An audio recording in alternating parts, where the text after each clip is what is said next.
Hola chiquillos, ¿cómo están? Necesito que me confirmen, que me ven bien, que me escuchan bien, que ojalá hoy no tengamos los problemas técnicos de la clase anterior. Esperemos. ¿Todo bien? Bacán. Ya chiquillos, la clase de hoy es la clase número 24 y vamos a ver los desafíos de insertarse en un mundo globalizado. Como les dije la clase pasada, la clase anterior vimos como más los ámbitos de la tecnología y cómo afectan estos avances tecnológicos a la sociedad, las culturas en general, que se originaron gracias a la globalización.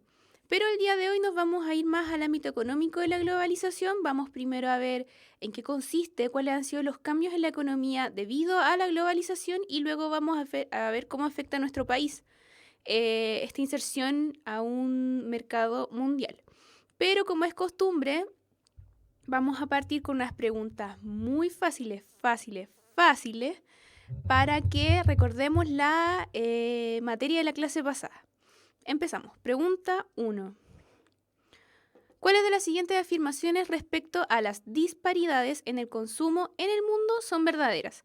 1. Mientras en los países desarrollados la obesidad se considera una epidemia, en los países más pobres los índices de desnutrición son un problema latente. 2. El 80% del consumo de energía se concentra en los países más ricos, mientras que en otras partes todavía se depende de la combustión de leña. Alternativa 3. Los países más pobres son los principales consumidores de Internet. ¿Cuál creen que es la alternativa correcta? Ahí están.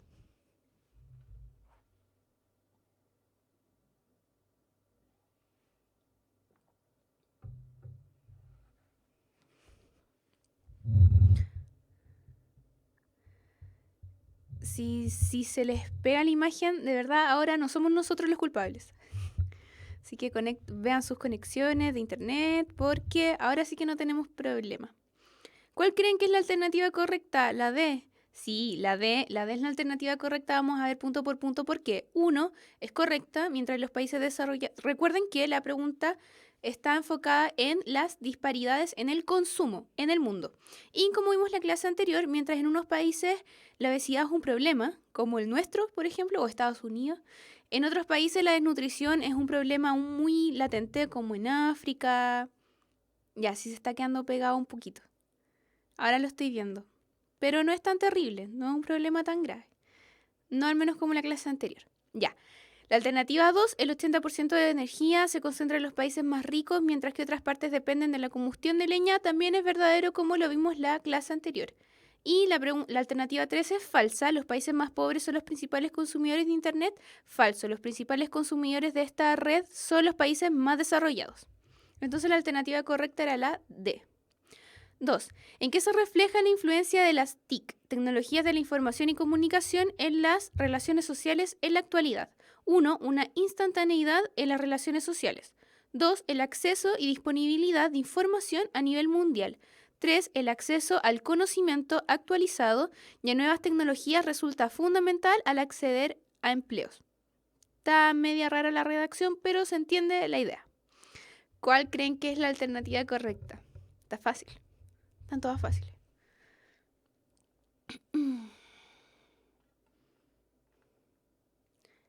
Oh, oh.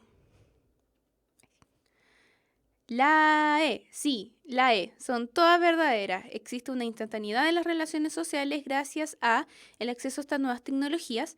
Existe un acceso y disponibilidad a la información a nivel mundial. En cualquier parte del mundo, si es que tienen conexión a internet, pueden entrar a Wikipedia, pueden ver las noticias de todo el mundo, etc. Y hoy en día el acceso al conocimiento actualizado y a nuevas tecnologías resulta fundamental al momento de acceder a ciertos tipos de empleos, sobre todo empleos más elevados, no sé. Así que era la E. Pregunta 3. ¿Cuáles de las siguientes afirmaciones sobre la brecha digital son correctas? 1. Es el término que se refiere a las desigualdades en el acceso y uso de tecnologías digitales. 2. No es una división social, sino que es un espejo de desigualdades previamente existentes. Y 3. El 80% de los usuarios de Internet reside en los países más ricos del mundo. ¿Cuál creen que es la alternativa correcta?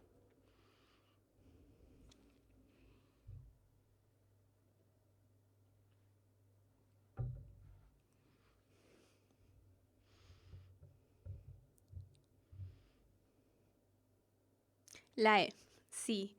Verdadera. Todas las alternativas son correctas. La brecha digital es un término que se refiere a las desigualdades en el acceso y uso de tecnologías digitales.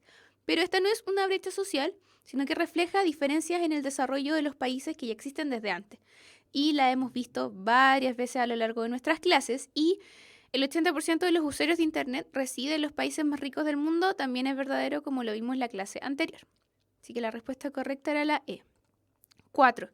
¿Cómo afecta la globalización a las identidades culturales? 1. Permite el desarrollo de una homogeneización de la cultura de masas. 2.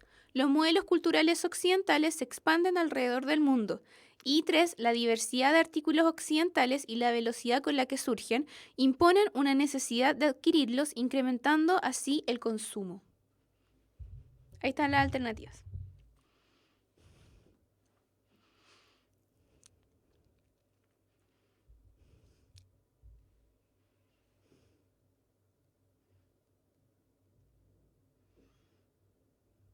La E, sí. Todas las alternativas son correctas otra vez. La globalización permite el desarrollo de esta homogeneización de la cultura de masas, siendo los modelos de la cultura occidental los que se expanden alrededor del mundo. ¿Y cómo se expresa esta cultura occidental? Gran parte, o bueno, un ámbito, se refleja en las cosas que nosotros consumimos, en la ropa, en la comida que comemos, etc. Y eso refleja una necesidad de consumo de productos que muchas veces no necesitamos, pero este modelo cultural que no sé si impone, pero que existe en la actualidad, nos motiva a consumir muchas cosas más de las que consumiríamos si no pasara eso en el fondo. Así que sí, la alternativa correcta es la E. Y por último, ¿cómo afecta la globalización a la defensa de los derechos humanos? 1. En un mundo interconectado, todo el orbe se entera de casos en los cuales no se respeten estos derechos. 2. Debido al acceso a la información, la población espera que las autoridades hagan algo al respecto. 3. Los casos de violaciones a los derechos humanos son propios del siglo XX, estando hoy erradicados. Fácil. ¿Cuál creen que es la alternativa correcta?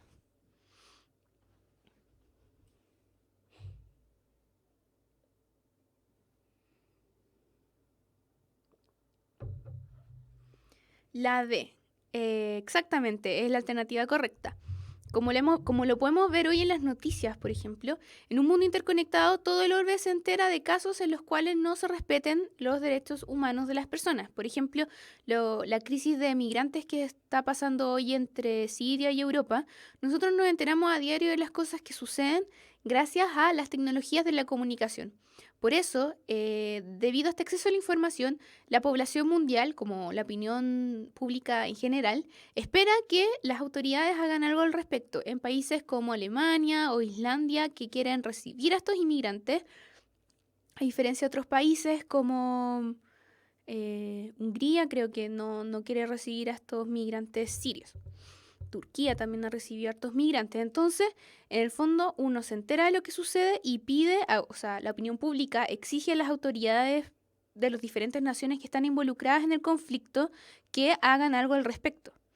Y 3, los casos de violación a los derechos humanos son propios del siglo XX, estando hoy erradicados, es falso.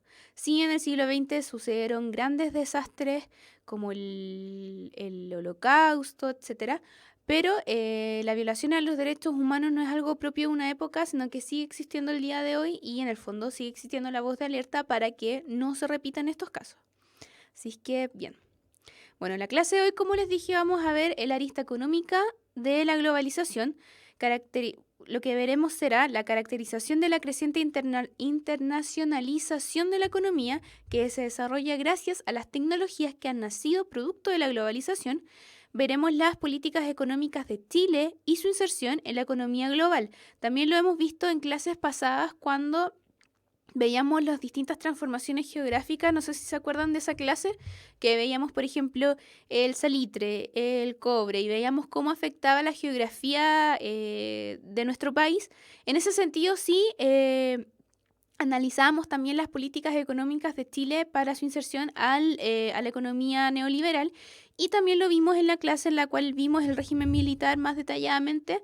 También analizamos cómo Chile se integra a este modelo de economía capitalista neoliberal y cuáles son las diferentes políticas que se emprenden en el país, como por ejemplo la idea de las ventajas comparativas, etcétera. Y por último, veremos los impactos y desafíos de los problemas globales, como la contaminación ambiental, la pobreza, etcétera, que son problemas que a pesar de que actualmente estamos viviendo en un mundo en constante desarrollo, siguen existiendo o son en el fondo características negativas propias de este modelo de economía y de sociedad en el fondo que vemos hoy en día. ¿Cuál es el objetivo de la clase de hoy? Analizar el aspecto económico de la globalización y cómo afecta a nuestro país. Bueno, como hemos visto, como vimos en detalle en la clase pasada, la globalización como concepto está estrechamente ligado a la idea de conectividad. Es decir, todas estas nuevas tecnologías que se han implementado desde hace mínimo los últimos 20 años, que están cada vez más al acceso de las personas comunes y corrientes como nosotros, que pueden tener el celular más moderno que puedan tener o el computador más tecnológico o más moderno que exista. Esta idea de conectividad. Es decir, que existen una red de interconexiones que permiten una inmediata conexión entre países, economías, sociedades, etcétera. O sea que, por ejemplo, cuando ustedes se sientan a hablar con Skype con alguien que está literalmente al otro lado del mundo, se refleja cómo existe esta interconectividad entre dos personas que geográficamente están muy distanciadas. Lo mismo ocurre a nivel económico. Las economías de países tan dispares como China y Chile, por ejemplo, están conectadas gracias a esta internacionalización de la economía. Y estas nuevas tecnologías que vimos la clase pasada están al servicio de, en el fondo, permitir esta interconexión a nivel no solo social, sino también económico. Eso se refleja en las diferentes relaciones económicas que existen entre naciones, entre bloques de países, etcétera, que eso lo vamos a ver un poco más adelante. En este sentido, la globalización es un proceso multidimensional porque afecta a diferentes aristas de la vida de la humanidad. Por ejemplo, el área política, el área cultural, la tecnología, el área económica, social. Es un proceso que nos afecta en todo sentido y lo podemos ver muy presente en nuestra cotidianeidad también. Pero recuerden que hoy en día nos vamos a enfocar en el ámbito económico. En este sentido, en el ámbito económico o en la arista económica de este gran proceso que llamamos globalización, el ámbito económico se caracteriza por la magnitud y el incremento del comercio a nivel mundial, el cual se ha convertido en una poderosa herramienta de integración económica y de grandes acumulaciones de riqueza en el mundo. Entonces, este mayor acceso a tecnologías permite que, en el fondo, el mundo se esté mucho más conectado a nivel económico para así obtener una mayor cantidad de riqueza. Ahora, un punto es ese, es el gran desarrollo de riquezas, y otro muy diferente es cómo se reparte estas grandes ganancias. Ese es otro cuento. Así se ve que en los últimos tiempos la progresiva formación de un mercado global. Este está integrado por las distintas economías del mundo. Es por eso que, por ejemplo, hace un par de semanas atrás salió en las noticias que la bolsa en China, creo, como que se estaba cayendo y al tiro todo el mundo como que encendió la luz de alerta. ¿Por qué? ¿Por qué en China? Porque las economías globales están conectadas entre sí. Entonces, si en la bolsa de China hay un desplome, inevitablemente va a afectar a Chile y al resto del mundo, porque todas las economías se encuentran interconectadas. Existen una serie de factores que facilitan este intercambio comercial a nivel mundial. Primero, la revolución tecnológica, que como lo vimos en la clase pasada en detalle, esta gran cantidad de avances tecnológicos que permiten que estemos todos más conectados entre sí, también se refleja en el ámbito económico. Las economías nacionales están cada vez más conectadas entre sí y entrelazadas, como que sus intereses también se entrelazan.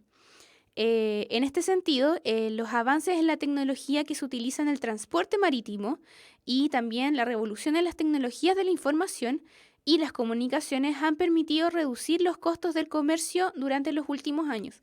También eso es importante, no solo es importante potenciar la producción de elementos, de productos, sino también cómo se van a transportar.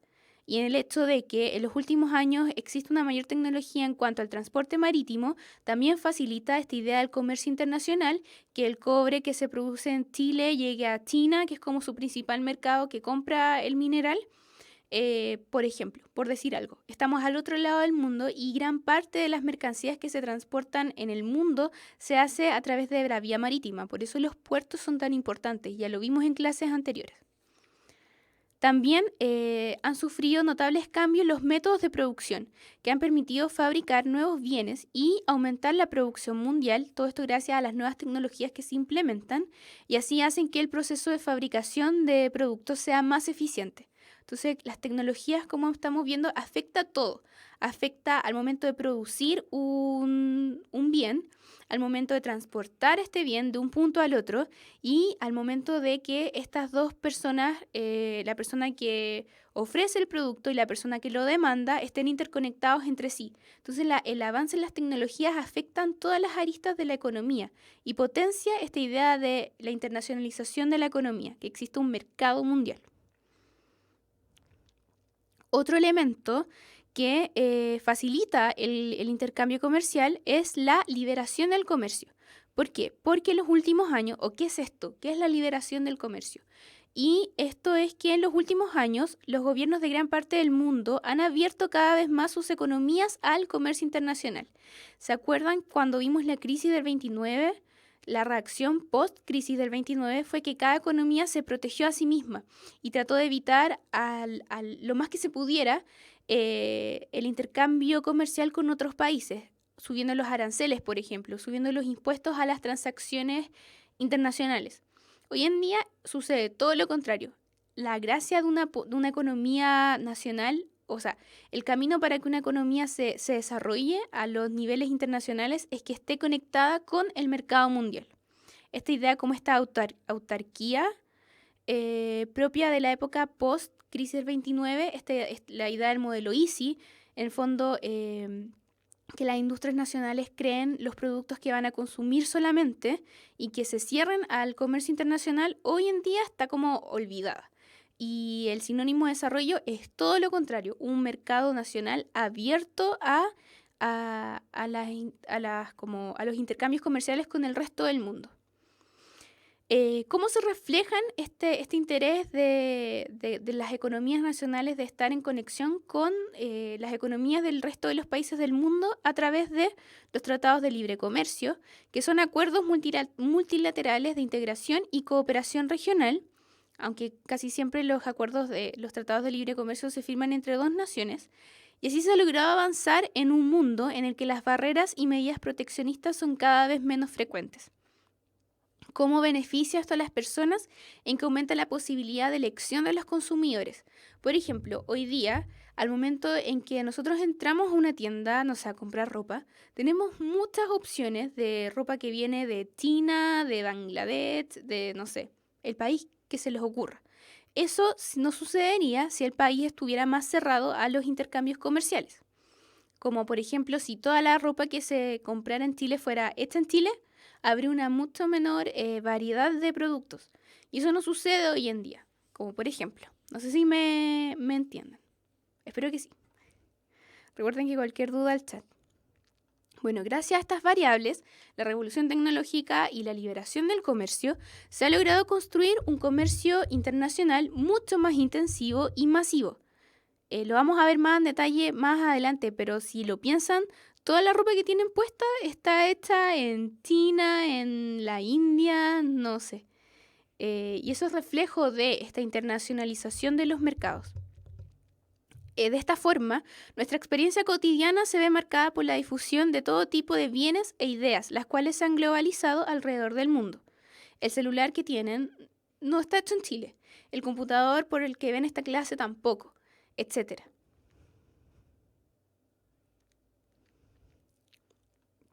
Desde un punto de vista histórico, que esto es lo interesante, como volver atrás, ¿cuándo nació esta idea de este comercio internacional? El comercio global tiene sus antecedentes en el periodo colonial, que comenzó a desarrollarse durante el siglo XVI, cuando las naciones de España y Portugal primero descubrieron América y también se abrieron a descubrir otras rutas hacia el oriente rutas comerciales básicamente. Y ahí es cuando comienza a desarrollarse este comercio global.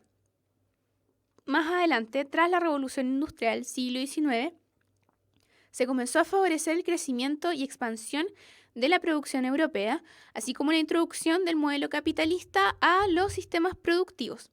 Es acá cuando se ve una segunda oleada colonizadora, esta vez hacia los países de Asia y África, en los cuales las colonias como Inglaterra, Francia, Holanda, extraían las materias primas de sus colonias, como India, que era la principal colonia de Inglaterra, en Asia, en África.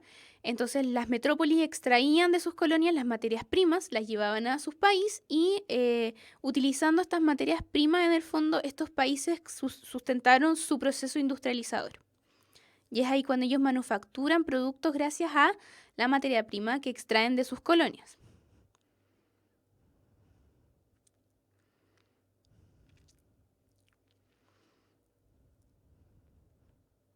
Lo propio de nuestro tiempo es que este comercio mundial, volviendo al presente, lo propio de nuestro tiempo es que este comercio mundial funcione en el marco de una economía global, cuya característica más importante es la capacidad de operar como una sola unidad de tiempo real y a escala planetaria. Por ejemplo, si han visto en las películas cuando muestran los mercados financieros y está todo el mundo como, o las bolsas de comercio y está todo el mundo llamándose por teléfono, gritando, que las acciones suben, bajan, venden, compran, etcétera. Eso se refleja que los movimientos financieros son en tiempo real, son al tiro, y eso no se podría dar si no existiera esta revolución tecnológica que facilite la interconexión entre las personas. Principalmente gracias a los nuevos soportes que entregan las TIC, las tecnologías de la información y la comunicación. Esta capacidad de interconexión en las economías incumbe a todos los procesos y elementos del sistema económico. Desde que comienza a gestarse el capital en los centros financieros, sobre todo esto hace referencia a la inversión de capital, de dinero, en una serie de empresas, etc. Entonces, ahí ya comienza a jugar un rol importante estas tecnologías de la información, desde que se gestiona el capital, luego cuando se comienzan a contratar los trabajadores, por ejemplo, en diferentes partes del mundo. Si lo piensan, muchas industrias, no sé, por ejemplo, ¿qué marca de ropa? Siempre digo H&M, pero no se me ocurre otra, que es como la típica marca de ropa muy, muy barata. No sé, sus diseñadores están en no sé qué país de Europa, mandan los modelos, mandan todos los diseños y las ropas se hacen a un precio demasiado barato, inmoralmente barato, en países muy pobres como Bangladesh o India, en los cuales la mano de obra es muy barata.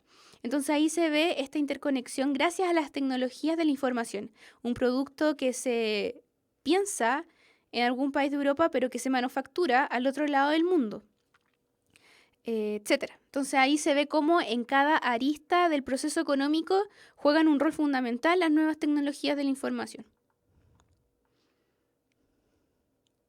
Sí, en general todas las marcas y de autos también producen o idean o diseñan sus productos en cierto lugar del mundo y estos se producen en otro. Yo creo que todas las marcas de ropa, siempre pienso en H&M porque vi un documental, no sé si tienen Netflix, pueden verlo, se llama True Cost, así. Si tienen Netflix pueden verlo. Que es como valor real en inglés. Y ahí muestran cómo estas marcas de ropa muy barata, pero muy barata, así como... ya, siempre se me ocurre H&M, no conozco otra. Mandan a hacer la ropa, la mandan a hacer a distintos pueblos en Bangladesh o en la India y pagan un sueldo miserable porque reducen los costos al máximo y eso hace que hoy día nosotros podamos comprar una polera por, no sé, muy barata, pero el costo real lo sufre la gente que hace esa ropa porque no se les paga el sueldo digno que merecen. Y esto debido a este afán de abaratar costos lo más posible para que el consumidor pague mucho menos por un producto y así la marca venda mucho más. Pero hay todo un tema moral de no, en el fondo, no redistribuir las ganancias de una manera más justa. siempre pienso en HM porque vi ese documental, así que si está en YouTube, véanlo, es muy bueno y hace mucho sentido con la materia que estamos viendo ahora. Me perdí. Ya.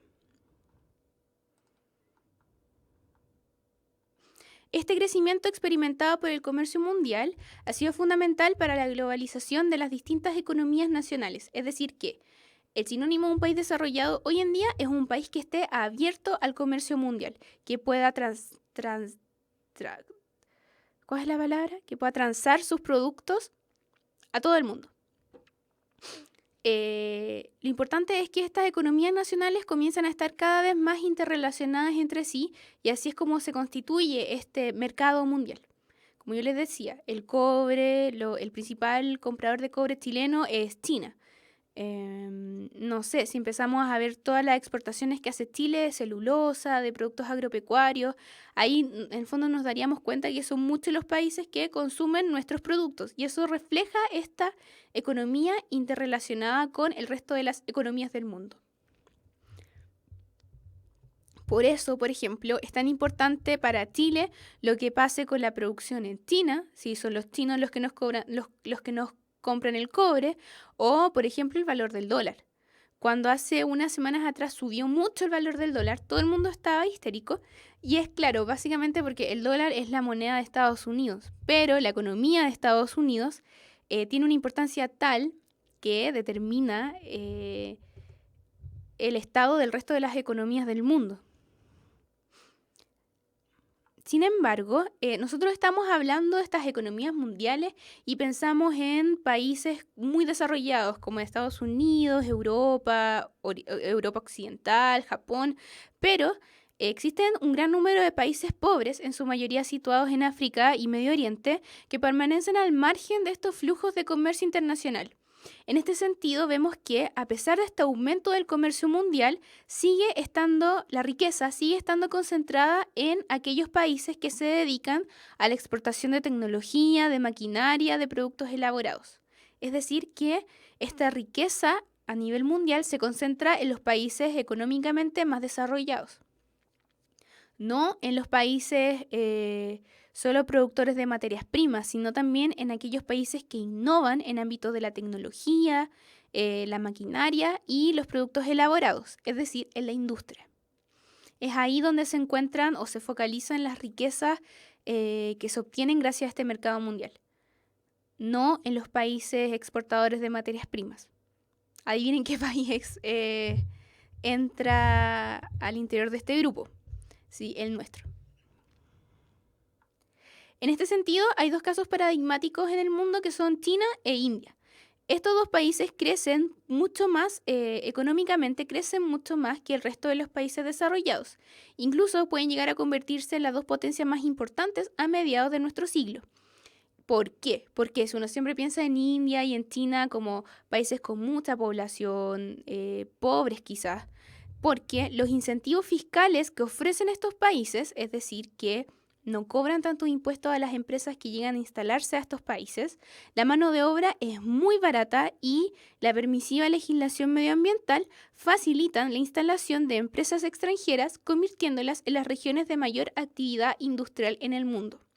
Entonces es muy interesante ver que uno dice como, ya en el papel sale, los países que más se están desarrollando hoy en día son China e India. ¿Por qué? Porque hay gran cantidad industrial. Pero los dueños de esa cantidad industrial, de esa actividad industrial o quienes se ven directamente beneficiados, no son ni los chinos ni los indios, sino las empresas extranjeras que se instalan en estos territorios. Entonces, súper interesante como analizar la letra chica de todo este asunto.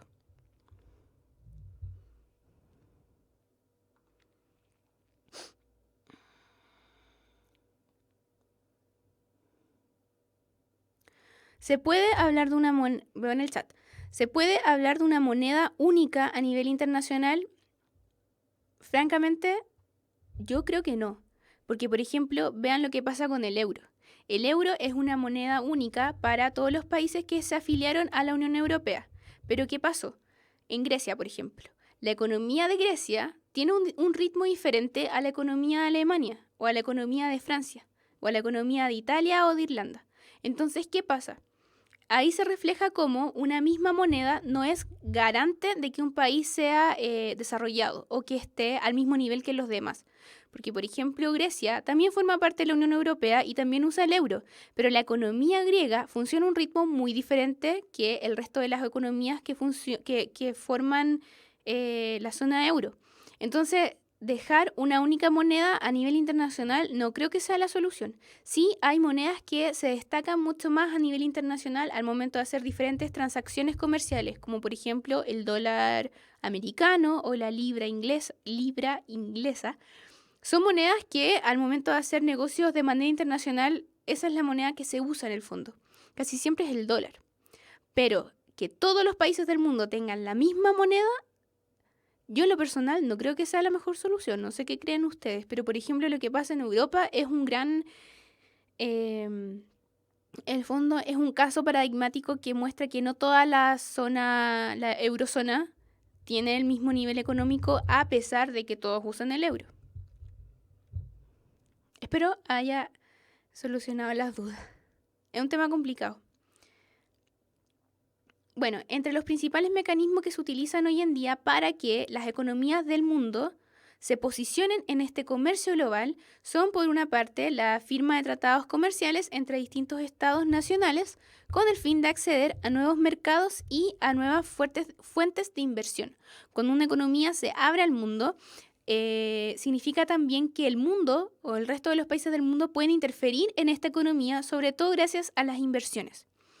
Un tratado de libre comercio, no sé si ya lo dije, pero lo voy a decir de nuevo.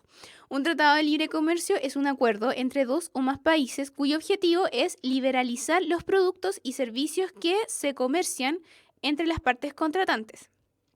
Es decir, que busca un tratado de libre comercio reducir o eliminar los impuestos al comercio exterior entre estos dos países que firman el acuerdo. Y también se busca establecer mecanismos de cooperación entre estas. Por ejemplo, aumentar la inversión. Nuestro país ha suscrito una serie de tratados comerciales a partir de la década de 1990. Lo vimos cuando vimos los gobiernos luego de una vez que llegó la democracia, vimos que sobre todo en los gobiernos de Frei, de Lagos, se firmaron gran cantidad de tratados comerciales con países muy importantes, que ya lo vamos a ver. Espérenme. Ahí sí. Esta gran firma de tratados de libre comercio ha permitido que nuestra economía nacional duplique sus transacciones con el comercio exterior, lo cual es muy beneficioso porque económicamente hablando, Chile, su labor o su rol más importante es vender materias primas. Entonces, obviamente, tiene que estar conectado con los países que necesiten estas materias primas y las compren. Entonces, ahí se ve en el fondo cuál es el asunto de fondo.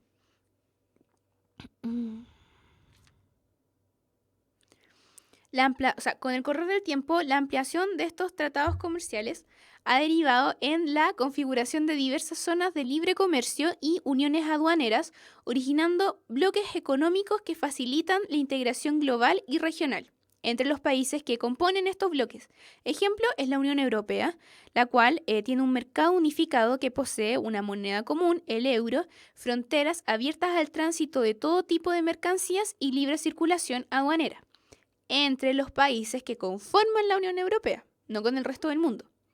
En el fondo estamos viendo acuerdo por acuerdo o bloque por bloque. Otro caso es el Foro de Cooperación Económica Asia-Pacífico, APEC, que representa el mercado formado por las naciones de la cuenca del Océano Pacífico. No sé si se acuerdan que el año 2004 Chile fue, porque Chile forma parte de la APEC, y Chile fue como el país sede y vinieron los presidentes como de todos los países de la cuenca del Pacífico, que ahí está Estados Unidos, Rusia, los países de Oriente, etc. La formación de estos bloques comerciales responde a la necesidad de ampliar los mercados, negociar unidos frente al resto del mundo y poder atraer mayores inversiones y tecnologías a los países que conforman los bloques, lo cual sería muy difícil de lograr de manera aislada. Es decir, por ejemplo, el comercio entre los países que funcionan en la APEC tienen sus reglas y en el fondo su dinámica que hace mucho más fácil el comercio entre estos países que forman la APEC, que abre una amplitud de mercados, por ejemplo a Chile, le abre la posibilidad de transar bienes con muchos países del orbe que de manera solitaria no lo habría logrado. Es decir, en vez de firmar un tratado de libre comercio con cada país que forma parte de la PEC, Chile se integra a este bloque comercial e inmediatamente ve los beneficios de formar parte de este bloque al momento de poder comercializar directamente con los países que forman parte del bloque, en vez de firmar un acuerdo con cada país. ¿Se entiende? Espero que se entienda. Espérenme. No todavía.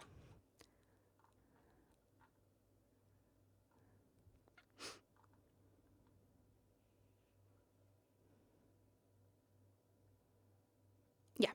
En una economía global, el capital, que es el dinero que se invierte, se gestiona en los mercados financieros que funcionan integradamente. Esto ya lo dije.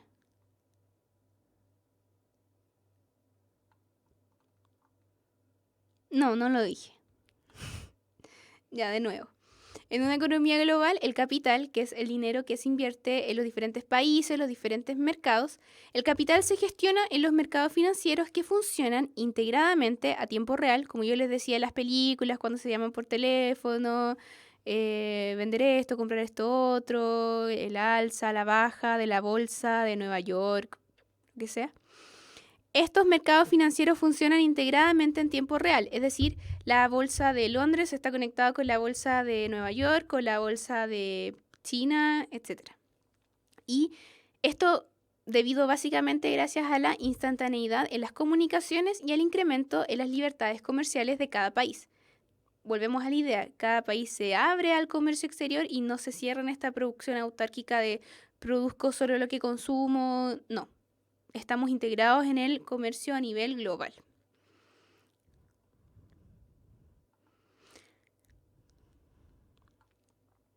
Bajo este contexto se ha formado un flujo creciente de inversiones hacia diversas partes del mundo, dando origen a un voluminoso mercado global de capitales, sin el cual hubiese sido imposible financiar la ampliación de estas actividades productivas y de comercio mundial. Expliquemos. Se ha formado un creciente flujo de inversores hacia diversas partes del mundo. Por ejemplo, lo que yo les decía, que Nike, por decir otra marca, Nike, tenga su fábrica de producción en, no sé, algún punto en China. Esa fábrica en China no se hubiera podido construir solo con el capital que existía en China, sino que se necesitó del capital extranjero que viene de Estados Unidos, supongo. Este dinero viaja, llega a China y en China se tiene el dinero suficiente para construir la fábrica, para contratar a los trabajadores de la fábrica, para tener la materia prima con la que se hacen las zapatillas en la fábrica. ¿Me entienden? O sea, por ejemplo, sí, económicamente en China y en India hay gran nivel de producción, pero esa producción no se origina gracias a los capitales que existen en la China y en India, sino gracias a la inversión del capital extranjero de las marcas de afuera que llegan a estos países a instalar sus fábricas. ¿Se entiende? Por eso aumenta la producción, gracias a la inversión extranjera y no debido al capital que se encuentra en estos países que principalmente son pobres. Y por ende tienen una mano de obra muy barata y es ahí la ventaja comparativa, supongo, de estos países y por eso se invierte en ellos. Porque sale mucho más barato contratar trabajadores en China y en India que en Estados Unidos o en Italia o en el resto de Europa. Por eso llega en el fondo el capital, llega este dinero que se invierte a estos países del tercer mundo porque son mucho más baratos, es mucho más barato producir. Pero, lo digo otra vez, suena repetitiva, pero es para que quede claro, el desarrollo industrial en estas zonas no es debido al dinero que existe en estas zonas, sino a la inversión que viene del extranjero. Preguntan en el chat, ¿son socios los países entonces? No sé si socios. Francamente, no sé si ese concepto se utiliza. Honestamente, no lo sé. Entonces, como les dije, está este creciente flujo de inversores hacia estos países, generalmente del tercer mundo, que en el fondo financian esta ampliación de actividades productivas y de comercio en estas zonas y en el mundo entero. Sin embargo, la desregulación y la creación de nuevos instrumentos financieros también se ha prestado para un movimiento económico de todo tipo. lo que generalmente se refleja en fondos especulativos que han resultado altamente riesgosos e inestables, como lo demostró, por ejemplo, la crisis del mercado inmobiliario estadounidense el año 2008. Es decir, que existe esta gran cantidad de información, existe esta gran cantidad de transacciones monetarias a nivel mundial, pero hay que tener cuidado cuando se deja de transar algo que es como cuando el dinero deja de ser algo tangible y comienza a ser algo como idealizado, algo que no está ahí. Por ejemplo, en las bolsas de comercio, cuando transan los valores de las acciones no están ahí, no están como las bolsas con plata, le agregan más plata a una bolsa, le quitan a otra, de una acción a otra, sino que es algo que no se ve, que es intangible. Y eso, si no se regula de la manera adecuada, puede originar cierta información que no es verídica, cierta información más bien especulativa. Por ejemplo, cuando, no sé, dicen que en un tiempo más el valor de esta acción va a subir o va a bajar, no siempre es verdad. Entonces hay que tener mucha precaución porque un problema que afecte, como ya lo hemos visto, a un país, sobre todo un país económicamente importante como China o Estados Unidos, afecta a todo el resto de las economías nacionales del mundo.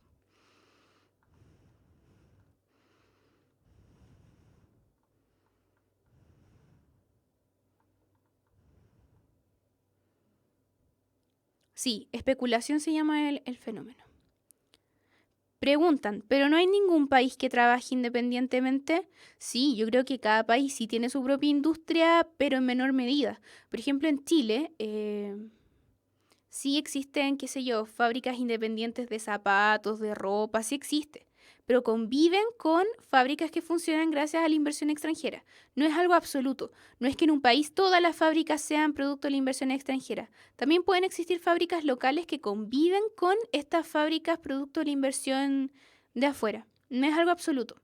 No es que todos los... Pero sí las economías a nivel macroeconómico dependen entre sí. Eso es cierto. Pero a nivel como de producción local, sí existen, sí pueden existir, por ejemplo, en China o en India, sí pueden existir fábricas locales que en el fondo funcionan con el dinero de la gente de ahí, fábricas de una serie de productos, pero conviven con otras fábricas que son de marcas internacionales, por ejemplo.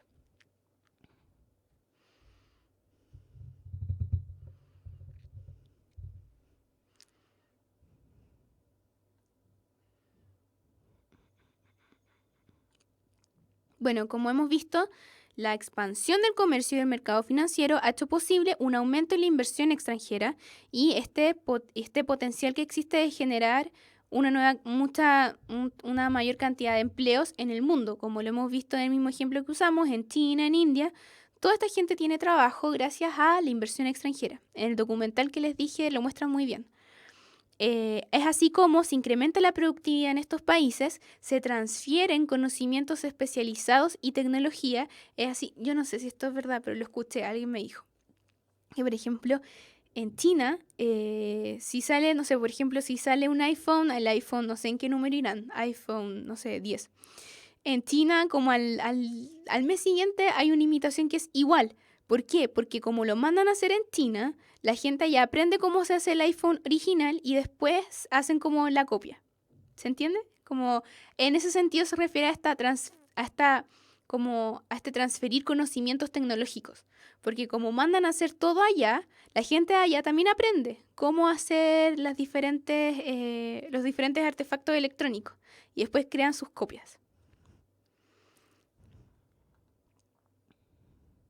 Además, estas inversiones del extranjero a estos países más pobres contribuyen al crecimiento económico a largo plazo de estos países en vías de desarrollo.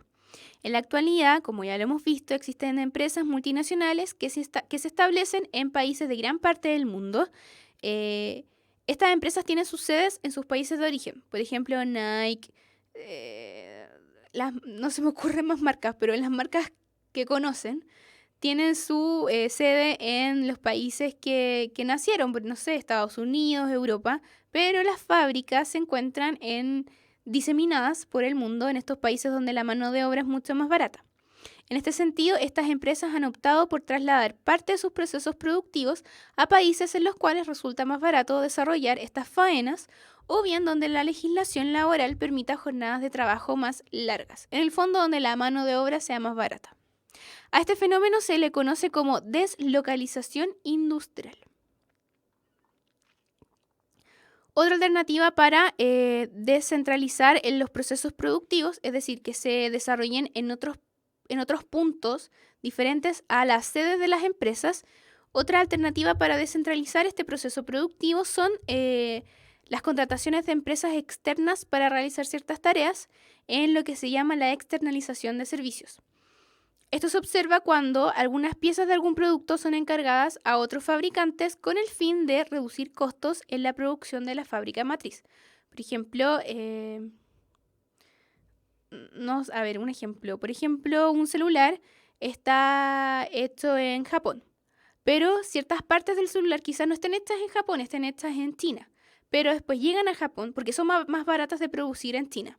Pero después estas partes llegan a Japón y se arman en Japón. Eso pasa mucho con los autos, que ciertas partes se realizan en ciertos lugares del mundo, después llegan y se ensamblan en otro lugar.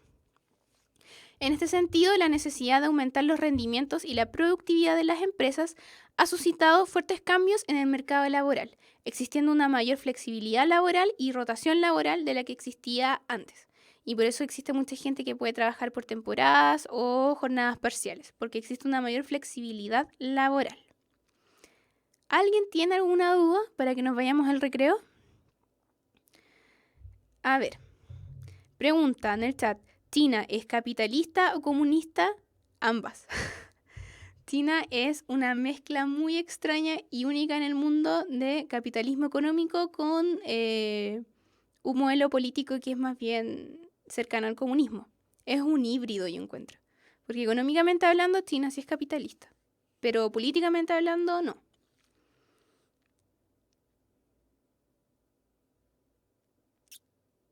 Ya, chiquillos, veo que no hay ninguna otra duda. Nos vamos al recreo. Van a ser 5 para las 8. A las 8 en punto, volvemos.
Ya, chiquillos, volvimos. Pues lo que leo en el chat tiene mucho interés en el documental. Se llama True Cost, que es como en español es como el costo verdadero. Los que tienen Netflix, yo sé que está en Netflix, pero los que no, búsquenlo. Dicen que está en YouTube. En el chat dijeron. Yo no lo sé, pero si lo encuentran, bacán. Antes de seguir con la clase de hoy, les voy a leer un pequeño anuncio de Aprendo Emprendo. Si tienen sueños, ideas o proyectos, los invitamos a participar en aprendoemprendo.cl. Ya les voy a anotar la página en el chat. Un concurso de emprendimiento donde los finalistas se reúnen en Santiago para competir con alumnos y profesores de todo Chile y participar por un viaje a Silicon Valley en Estados Unidos. ¿Cómo participar? Primero, armen su equipo de 2 alumnos máximo más un profesor tutor. Segundo, entren a aprendoemprendo.cl y suban sus ideas o proyectos. 3, vean los tutoriales que les permitirán aprender a mejorar y llevar a cabo sus ideas. Y 4, hagan los test que salen en la página y ya estarán participando. Les voy a dejar en el chat la página web.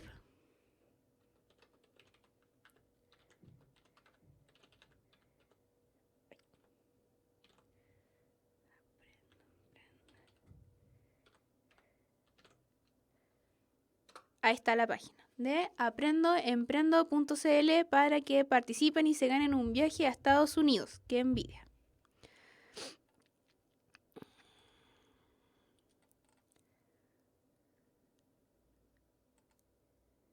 No creo que puedan compartir el link en ese chat. Pero si lo encuentran, compártanlo en el grupo de Facebook. Ahí sí se pueden compartir enlaces con videos de YouTube. Véanlo, porque es muy bueno. Porque en el fondo ven de manera concreta todo lo que estamos diciendo ahora, se ve de manera específica con casos reales y es muy interesante.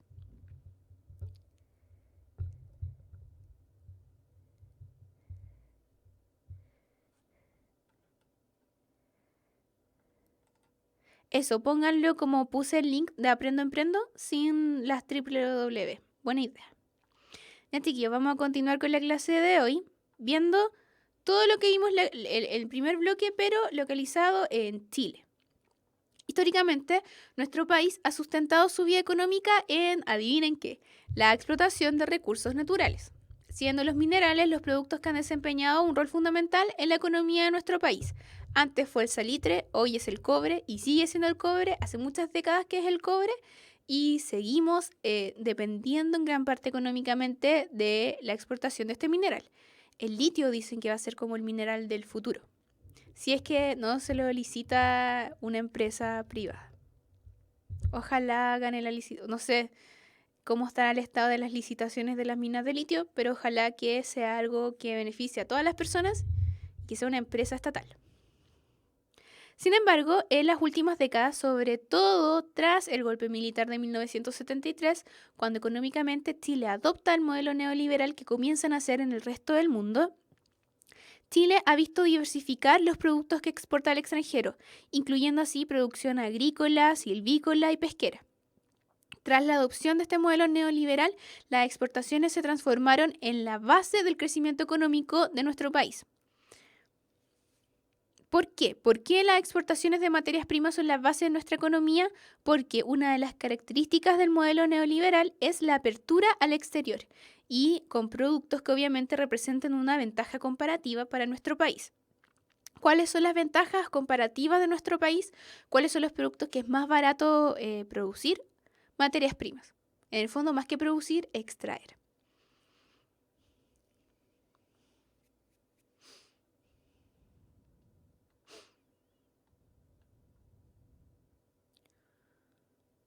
En este sentido, como les dije, la característica principal del modelo neoliberal es la apertura económica de una economía nacional hacia el exterior. Este modelo económico se sustenta en la globalización de la economía, es decir, en el proceso de interrelación e intercambio de bienes y servicios entre las naciones del mundo y entre los bloques comerciales que se han conformado entre ellas, que ya lo vimos, la Unión Europea, la PEC, etc. En este sentido, nuestro país basa su estrategia de desarrollo en la apertura económica, en la generación y aprovechamiento de sus ventajas comparativas y la inserción de numerosos mercados externos, es decir, vender nuestras materias primas al extranjero. En este sentido, los acuerdos bilaterales son los responsables de desarrollar las relaciones internacionales entre Chile y los demás países del mundo. Acuérdense, los acuerdos bilaterales, siendo su principal objetivo fortalecer las relaciones diplomáticas de Chile con el resto de los países. En este sentido, nuevamente vuelve a aparecer la firma de tratados de libre comercio, que en el caso de Chile es una herramienta fundamental para insertar nuestra economía al resto del mundo. Entre los últimos años se han firmado tratados de libre comercio con la Unión Europea. Chile ha firmado tratados de libre comercio con la Unión Europea, con Estados Unidos, Canadá, México, Corea y China, que en el fondo son unas de las economías más importantes a nivel mundial.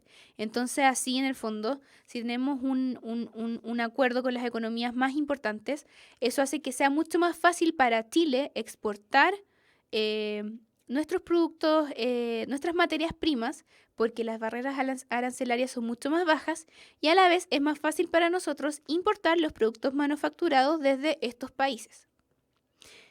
En este sentido, los tratados de libre comercio se configuran como tratados entre dos países cuyo objetivo principal es potenciar las economías abiertas, en donde los aranceles a la exportación y la importación, como ya lo vimos, sean bajos o nulos. Es así como se favorece la inversión extranjera también al país que firma los tratados de libre comercio y se fomenta el comercio bilateral. Es decir, por ejemplo, en el Tratado de Libre Comercio con China y Chile, se hace mucho más fácil que Chile pueda venderle el cobre a China y que nosotros podamos comprarle sus productos manufacturados. ¿Se entiende? Y en cuanto a los bloques económicos, Chile se ingresó como país asociado al Mercosur y en 1994 ingresó a la APEC. Esos son los dos bloques comerciales más importantes con los que Chile tiene relación. Como país asociado, no país miembro, sino que país asociado al Mercosur y miembro de la APEC en 1994. En cuanto a las ventajas, pregunta en el chat. Si el modelo de Chile es neoliberal, ¿qué modelo tienen los países nórdicos como Suecia, Noruega o Finlandia? Mira, no lo sé. Yo creo que también económicamente tienen un modelo neoliberal, pero lo que diferencia a estos países es la gran cantidad de impuestos que deben pagar sus habitantes. En este sentido, el Estado es un ente mucho más participativo que en otros lugares, básicamente porque el modelo neoliberal indica que la intervención estatal debe ser mínima, ojalá ninguna. Pero en estos países nórdicos el Estado está muy presente, los habitantes deben pagar altísimos impuestos, pero tienen sus derechos, o sea, tienen acceso a bienes como fundamentales, como es la salud, la educación de calidad y de manera gratuita, pero que en el fondo no es gratuita porque la pagan con sus impuestos. Pero en el fondo el Estado el que provee de estos servicios de calidad y en el fondo está mucho más inserto en la economía. Así que no sé si se puede decir que es un modelo neoliberal como puro, porque el modelo neoliberal en sí, la teoría, indica que el Estado ni siquiera debería meterse en los asuntos económicos, pero eso no sucede en estos países nórdicos. Otra pregunta, ¿cómo una economía como el modelo Easy podría fallar? Yo creo que hoy en día, que en el fondo las economías a nivel mundial funcionan bajo un cierto modelo, que es el modelo neoliberal, una economía como las del modelo Easy no podrían funcionar en el fondo, porque el funcionamiento económico mundial está interrelacionado entre sí, entre todos los países del orbe. Entonces, en el fondo, sería como aislarse económicamente del resto del mundo si se siguiera un modelo de industrialización que quizás no se podría desarrollar como de manera absoluta. Y de hecho el modelo Easy fracasó en los países latinoamericanos que la quisieron impulsar básicamente por esto. Porque en el fondo, hoy en día, como funciona el mundo hoy, un país no puede estar aislado del resto de su continente y del mundo. económicamente, eso es lo que busca el modelo Easy, proteger las economías nacionales y que no se relacionen entre sí con el resto de las economías del mundo. Pero en el fondo, por ejemplo, piensa en Chile. Chile tiene muchas materias primas, pero no existe la cantidad de industria necesaria para manufacturarlas. Entonces, en el fondo, la economía nacional de nuestro país depende del intercambio comercial con el resto del mundo, porque este en el fondo ha sido el modelo que se ha seguido. No sé si el modelo sea bueno o malo, pero en el fondo ese es el modelo que impera en gran parte del mundo. Y aislarse de ese modelo no sé si garantice un éxito económico para el país que lo haga.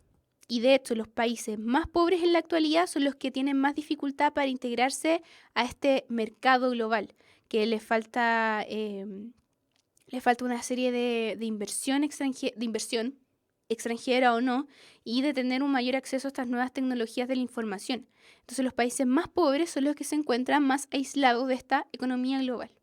Entonces no sé si es una buena idea que un país se aísle totalmente del resto del mundo. Como que eso pasa, que una economía nacional ya no funciona por sí misma, sino que depende de lo que sucede en el resto del planeta. Y el sistema Easy buscaba todo lo contrario. Volviendo a la clase, vamos a ver las ventajas comparativas, que en el fondo lo que yo les decía, nuestra economía nacional se sustenta y en el fondo, debido al modelo capitalista, las economías del mundo se sustentan en sus ventajas comparativas. Por ejemplo, en países como China o India, ¿cuál es su ventaja comparativa? Que tienen mucha mano de obra y por ende es muy barata, porque existe alta oferta de mano de obra. El valor es bajo. En nuestro país, ¿cuál es la principal ventaja comparativa? Las materias primas. Se entiende como ventajas comparativas a las condiciones favorables que permiten a determinados sectores y productos de la economía de un país competir de la mejor forma o en la economía mundial, que en nuestro caso son los productos, las materias primas. En el caso de Chile, en las últimas décadas se han diversificado las exportaciones aprovechando las siguientes ventajas comparativas. La localización del país. El hecho de que Chile esté en el hemisferio sur implica que pueda exportar al hemisferio norte los productos agrícolas que en determinada época del año no se dan en el hemisferio norte, no están en periodo de cosecha. Entonces, como es al revés, donde es invierno es verano, cuando, por ejemplo, en Estados Unidos o en Europa sea invierno, Chile puede exportar gran cantidad de productos propios del verano, porque estamos en el hemisferio sur. Otra ventaja comparativa es la variedad de climas en nuestro país, lo que permite una gran diversidad de cultivos. También los distintos tipos de suelo han influido en una mayor diversificación productiva. Existen suelos más fértiles para las actividades agropecuarias, existen suelos con una gran cantidad de yacimientos mineros, etc. También, en este sentido, los recursos forestales presentan condiciones muy favorables debido a la calidad y variedad de especies forestales y también la actividad pesquera representa una ventaja comparativa debido a el extenso litoral que compone nuestro país.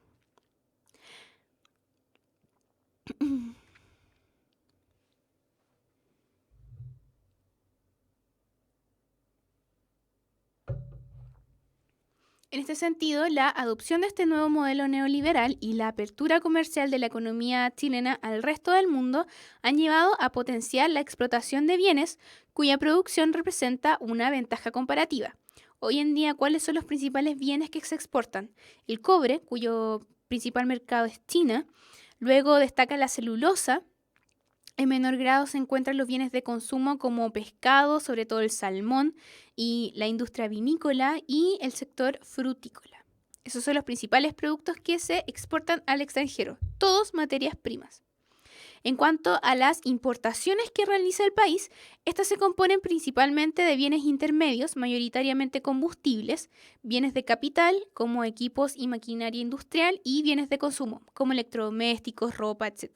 Entonces, Chile exporta materias primas, cobre, celulosa, fruta, vino, etc. Chile importa productos manufacturados, principalmente combustible, petróleo, equipos industriales y bienes de consumo, ropa, artefactos electrónicos, etc. Estos llegan en gran parte desde Asia, debido principalmente a los tratados de libre comercio que ha firmado nuestro país con esta zona del mundo, por lo cual llegan estos productos importados desde China con precios mucho más asequibles para el público. Porque recuerden, debido a los tratados de libre comercio, las barreras arancelarias son mucho más bajas, es decir, los impuestos por importar estos productos son mucho más bajos y por ende al momento en que ustedes compren algo va a ser mucho más barato. En este sentido, las importaciones más importantes que realiza el país, es decir, los productos fundamentales que el país tiene que importar desde otras partes del mundo son el petróleo y el gas natural. Porque Chile no tiene las suficientes fuentes de petróleo ni gas natural para satisfacer la demanda de todo el país que necesita utilizar petróleo y gas. Esta demanda se encuentra en el ámbito del transporte, la industria y el consumo a nivel de hogar.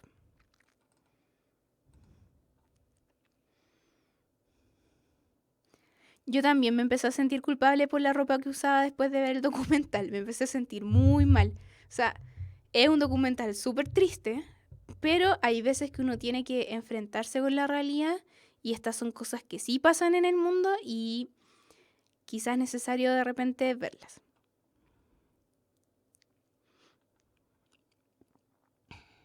Ahora, ¿cuáles son los desafíos de insertarse en este mercado global o en esta realidad de la globalización? Existen una serie de problemas propios del mundo globalizado que lo hemos visto a lo largo de las diferentes clases que hemos hecho, pero ahora los vamos como a analizar. Estos problemas son, primero, la contaminación.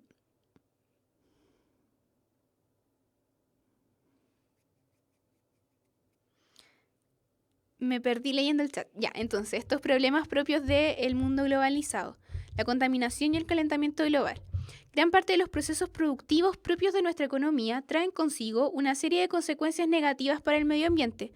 Ya lo hemos visto, por ejemplo, en las actividades mineras, cuando las mineras utilizan el agua que debería utilizar toda la comunidad cercana a las minas, o si no la usan toda, la contaminan. Entonces, inevitablemente hacen un daño al medio ambiente y un impacto no solamente al medio ambiente, sino también a las comunidades que habitan en ellas. También las actividades silvícolas atentan contra la flora propia de nuestro país. El caso del pino insigne es una especie foránea que es muy dañina porque cuando se planta un pino en el suelo, el pino absorbe todo el agua y todos los nutrientes del suelo y hacen que alrededor del pino no haya nada. Como que de alguna manera desertifica la tierra que la rodea y eso afecta a nuestra flora propia de nuestro país. Otro problema propio del mundo globalizado es el abastecimiento energético. En la actualidad, las fuentes de energía se vuelven un problema cada vez más latente, debido principalmente a que los productos que derivan del petróleo, que son los que más se utilizan como energía, implican la combustión de combustibles fósiles, lo cual conlleva una gran cantidad de contaminación al medio ambiente. Los autos, las micros funcionan en base a combustión de combustibles fósiles, lo cual daña de manera muy grave el medio ambiente. Por otro lado, la electricidad se vuelve cada vez más difícil de obtener y por ende se ha iniciado la construcción de una serie de hidroeléctricas para así obtener una mayor cantidad de energía eléctrica y satisfacer la demanda de la población. El problema es que la construcción de estas centrales hidroeléctricas también conllevan una importante consecuencia al medio ambiente, ya que se utiliza una gran cantidad de territorios que se pierden por la construcción de represas de agua. Se hunden, se tapan de agua y se pierden. Eso también es un impacto al medio ambiente. En este sentido, cobran mayor importancia fuentes de energía alternativas como la energía eólica o la energía solar y que son una alternativa que en el fondo cada vez cobra más vigencia. El problema es que no se han masificado de la manera adecuada y aún se depende de la de la quema de combustibles fósiles y la electricidad. Y por último, el problema de la desigualdad y la discriminación, sobre todo la pobreza y la discriminación. ¿Por qué? Porque ya como lo hemos dicho en clases anteriores, muchas veces la economía de mercado ofrece gran cantidad de beneficios. Y es verdad, esos beneficios suceden, pero no llegan a todas las personas del mundo. Solo unos pocos se ven beneficiados por el libre mercado y no todo el mundo. En este sentido, esta economía de mercado no garantiza que todos los habitantes de un país, por ejemplo, se vean beneficiados por las ventajas del liberalismo económico. En este sentido, nuestro país, desde que llegó la democracia, y como lo hemos visto en clases anteriores también, se ha buscado acrecentar el rol del Estado en la economía en el sentido de querer saldar esta deuda social, como lo vimos antes. Es decir, que el Estado quiera encargarse de disminuir las tasas de pobreza y desigualdad en el país. En este sentido, el gasto social del Estado se ha incrementado constantemente a lo largo del tiempo, desde 1990 en adelante, lo que se refleja en una serie de beneficios como bonos o otros beneficios, lo que ha provocado un descenso constante en los niveles de pobreza, pero no una disminución completa. Sigue existiendo pobreza en nuestro país, pero es mucho menor que la que existía a comienzos de la década del 90, pero sigue existiendo. En este sentido, el problema más importante en la actualidad es también la desigualdad. Es la brecha que existe entre la gente que tiene mucha plata y los que tienen muy poca. Como que los ricos cada vez son más ricos y los pobres cada vez son más pobres. Y esa es una desigualdad que, en el fondo, a nivel macroeconómico, Chile va bien. El país crece. La torta crece, pero no se reparte de una manera equitativa. Y ese es un problema que persiste en la actualidad y se refleja en el acceso de como bienes que son indispensables para las personas, como la salud y la educación. En la actualidad, el que quiere tener una mejor salud o una mejor educación tiene que pagar más, y las personas que no tienen la capacidad de pagar grandes cantidades de dinero tienen una peor salud, tienen una peor educación. Y eso en el fondo refleja esta desigualdad social, que no puede seguir. Por otro lado, Chile, como les he dicho, los niveles de pobreza han disminuido y económicamente el país va bien, va creciendo bien. Eso hace que Chile se convierta en un destino cada vez más atractivo para migrantes de diferentes países de Latinoamérica, como Perú o Colombia, lo que hace que lamentablemente no sean recibidos de la mejor manera, lo cual aumenta los casos de discriminación, lo cual es lamentable. Y también esos problemas son en el fondo un problema actual, la desigualdad y la discriminación, sobre todo con nuestros hermanos latinoamericanos.